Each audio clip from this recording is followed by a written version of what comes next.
বৃষ্টি সংবাদ, কলমে সাঁঝবাতি, চন্দ্রিমা, কণ্ঠে আমি দেবাঞ্জনা ঘোষ।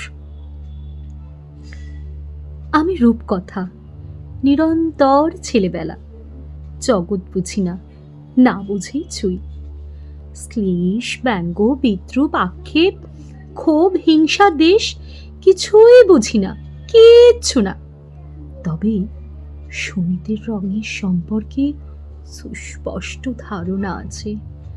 ব্লাড ব্যাংকে রাখা পলিথিন প্যাকের লাল ফোঁটা ফোঁটা নিদ্রাচ্ছন্ন প্রাণ নয়, শিরা উপশিরা ধমনীতে প্রবাহিত নদ নদী, অরণ্য, খাল বিল, লবণাক্ত সমুদ্র।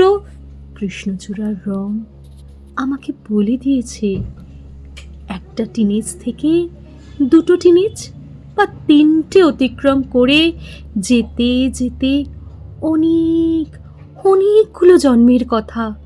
ধুলো জন্ম, বাষ্প জন্ম, সিঁড়ি জন্ম পার হয়ে জন্মাতে জন্মাতে লাল, নীল, সাদা, কালো জামা পেরিয়ে জীবন ধরণী, জীবন ধানি রং মেঘের আঁচলা নন্দিনীর শাড়ি।